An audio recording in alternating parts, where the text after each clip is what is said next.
Hello, I'm Richard Vobes, the bald explorer, out on another walk. And this time I'm in West Sussex near Shoreham. Well, I'm in North Shoreham really, down by the south coast. And I'm here to look for Buckingham House. Not Buckingham Palace, no. It's a lovely place and there's not much left of it, but what there is beautiful.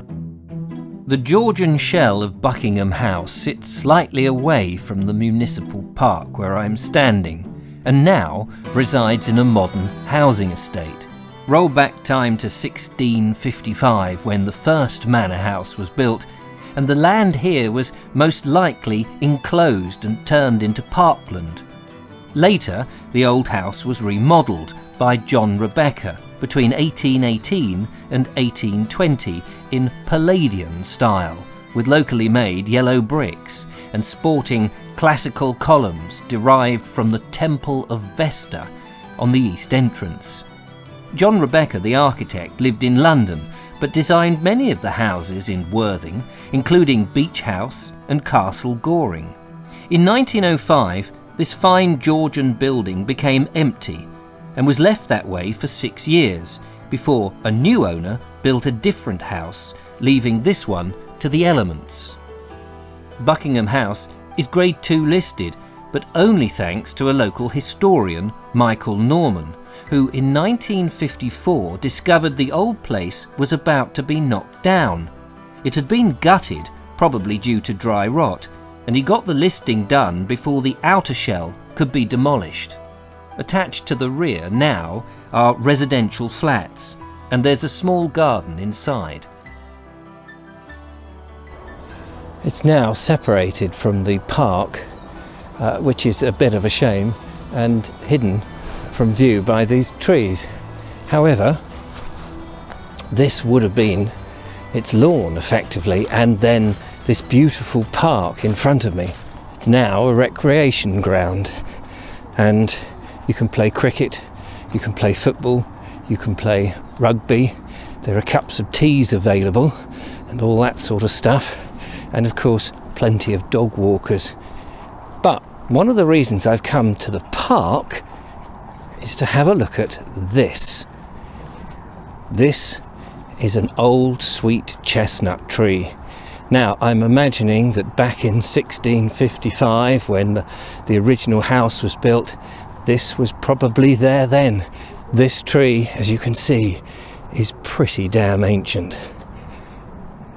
It's a massive, I think, pollarded sweet chestnut tree, and the girth is something like 6 foot.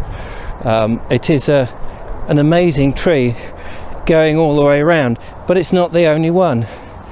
Here, I believe there's 6 ancient trees, venerable trees. It is rather superb. There's another one just over here which I'm going to go and have a little look at, little examination. The Woodlands Trust have a website. I'm going to explore their website a lot more in my videos and try and go in search, because you can go searching for ancient venerable trees. Here's another one. Some of the leaves actually are still there. Look at this. There we go, look. Some of the leaves still on the tree in the depths of winter as I'm filming today. But that is an amazing tree. Now, there's one behind me there, and there's one there, and there's 2 more in this direction. So let's go and have a look, see if we can find them. In fact, there should be 4 more in this direction across the cricket pitch. I know that one is right on the edge of the perimeter, almost in somebody's garden, but they're apparently, according to the Woodland Trust website, they are all available for you to go and explore. Equally as impressive, certainly these 2, which I'm just coming up to now. Great big, massive trunks. If I just move away like this, you'll get a better view of it. We're getting into the depths of winter now, where it's really getting cold. There we go. Look at that. Let's go and have a look at it. And even on old maps when the Ordnance Survey first came out, they started to actually mark specific trees, particularly in parks and places like that, so that I guess so people could go there. I don't think they mark them quite so accurately these days. Here's the other one. There's 4 on this side. This one's got a bit of an old television cable stuck in it. But again, look at that. I mean, look at that. It is a monster tree.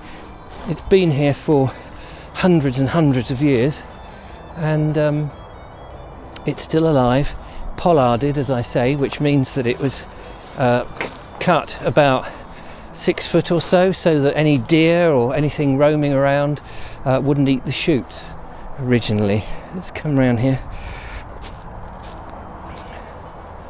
Fantastic. Look at that bark here, and all these, you can see previous shoots have come off and tried to grow. Absolutely a remarkable, venerable tree. And the last 2, not as big, but no less impressive, with a massive, great big hole in one side there. It's terrific bark. This is the sweet chestnut, and beyond it the other, which is amazing. The thing about trees, especially for me, I think I'm just discovering them. And trees are those sort of things, they're there in the landscape, you don't really give them much thought, they're just permanently there. They've been there long before me, they'll be here long before I go. They are living history. The world moves around these sort of trees, and yet they stay continually alive, continually watching and looking after the landscape as sentinels.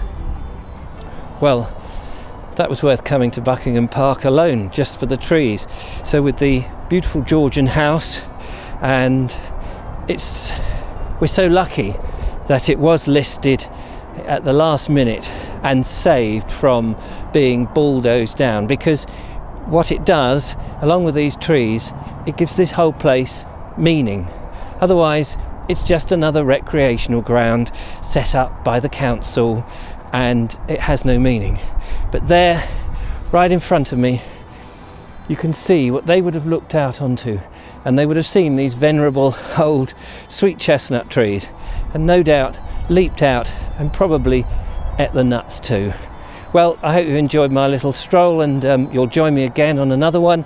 I've been Richard Vobes, the Bald Explorer. Please do support the channel. I can't carry on doing this for nothing all the time, and if you've enjoyed it, make a donation at the address below.